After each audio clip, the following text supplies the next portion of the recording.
Quand on parle de renoncement, je suppose, c'est le renoncement au désir qu'on appelle des objets du monde. Mais c'est pour conduire une vie, il faut quand même qu'il y ait un grand désir. S'il n'y a pas une multitude de petits désirs, il y a l'existence d'un grand désir. Et ce grand désir, c'est quoi?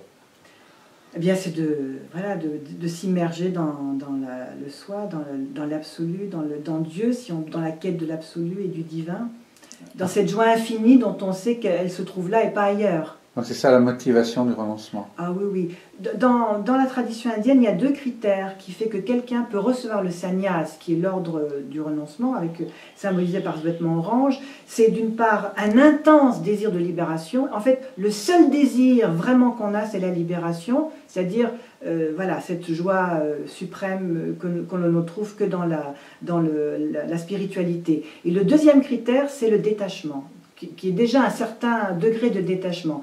Mais la qualification première pour prendre le sannyas, c'est d'avoir comme seul désir, mais un désir intense, cette libération.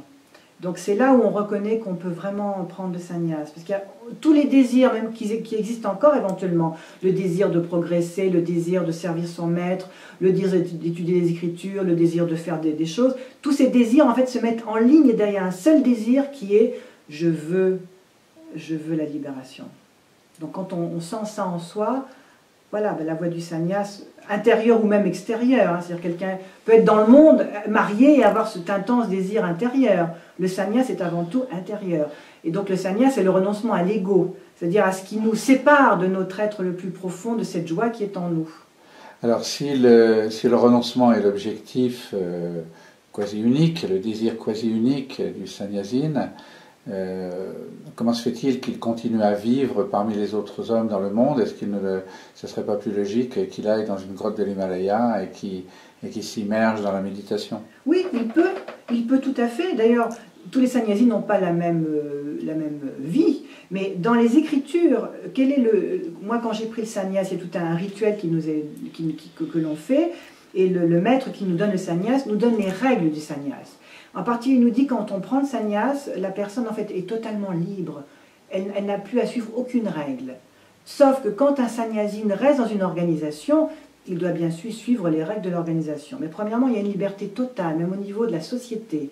On ne peut rien lui imposer. Deuxièmement, le sannyasine a comme seul devoir, s'il n'est pas encore totalement réalisé, c'est de tout faire pour s'ancrer dans le soi. C'est son devoir principal, de s'ancrer dans le soi.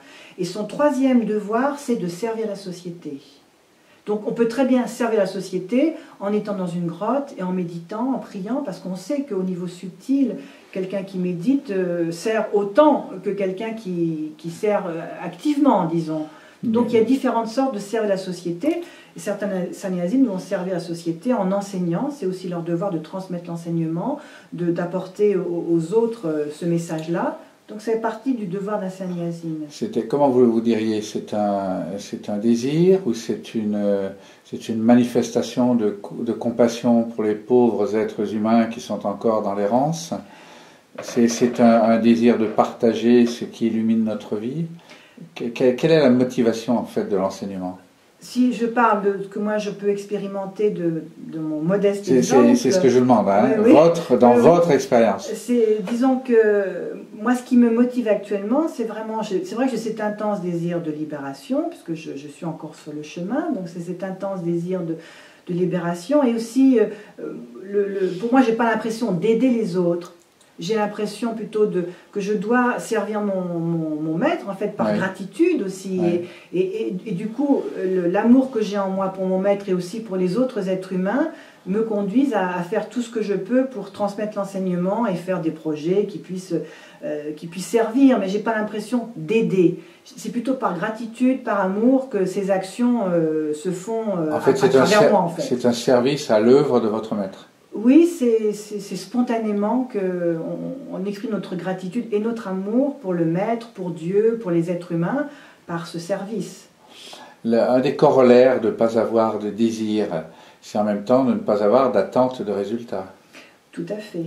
Donc quelque part, ça doit être très agréable d'enseigner sans attente de résultat, que les étudiants comprennent, apprennent, retiennent.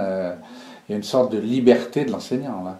Tout à fait, mais dans tous les domaines de notre vie au bout d'un moment. Alors quand on dit qu'il n'y a plus de désir, le sannyas en fait devient vraiment quelque chose que l'on vit quand on n'a plus de désir personnel, de réputation, d'argent, d'avoir des choses pour soi.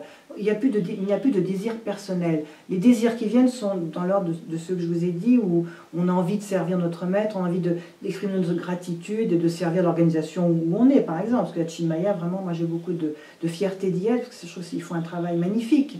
Mais effectivement, il n'y a plus de désir personnel, d'acquérir des choses. Donc c'est vrai que quand on sert sans qu'il n'y ait de désir personnel, de gratification pour soi, quelle liberté! Alors, dans un rapport avec des élèves, il y a juste des expectations normales qui sont dans le domaine de la relation. Hein. Si les élèves viennent au cours, c'est vrai que j'attends d'eux quand même qu'ils aient une certaine attitude, une certaine régularité, mais pour eux, parce que sinon il n'y a pas de logique, parce que je dois jouer mon rôle d'enseignante et avoir une certaine exigence pour eux, pour les motiver. Mais disons que ce n'est pas pour moi. À la limite, qu'ils apprennent, qu'ils n'apprennent pas, je fais de mon mieux pour leur expliquer ce qu'il faut faire, mais ils sont libres. C'est ce qui me frappe beaucoup en fait chez tous les swamis et les sannyasines que je rencontre, c'est justement cette liberté dans leur travail. C'est-à-dire qu'ils n'ont pas l'anxiété de ne pas y arriver, ils n'ont pas la peur que le message ne passe pas, ils n'ont pas... quelque part ils sont libres, ils font ce qu'ils ont à faire et adviennent ce qui doit advenir. Et quand on donne un enseignement, par exemple, on ne doit jamais chercher à faire plaisir aux gens, à séduire l'audience. Il faut dire ce qu'on a à dire, quel que soit agréable ou pas agréable, il faut le dire de façon positive pour encourager les gens, mais il faut dire ce qu'on a à dire, on n'a pas à faire plaisir aux gens. On ne doit pas se soucier que les gens nous apprécient ou pas, qu'on soit réinvité ou pas. Parce que de toute façon, comme c'est le Seigneur ou cette loi cosmique, quel que soit le nom que lui donne, qui gère tout, et comme on est abandonné à ça, on doit faire notre travail et pas se soucier du reste. Et c'est vrai que moi, quand j'ai commencé à un petit peu... je ne dis pas du tout que je vis ça comme un grand maître peut le faire, mais malgré tout, je commence à vivre comme ça. Et c'est vrai que c'est une joie, une liberté totale. Qu'on n'a plus cette espèce de lien qui accompagne toujours l'action, comment les gens vont me recevoir, quels sont les résultats, comment ça va se passer, toutes ces espèces d'anxiété qui sont dans le sillage de nos actions, tout ça disparaît quand on change la perspective. Et ça, c'est à la portée de n'importe lequel d'entre nous. Dans l'enseignement du Karma Yoga de l'Inde, c'est bien ça qu'on nous enseigne, et que n'importe quel être humain peut vivre, d'avoir une autre attitude dans l'action et d'être libre.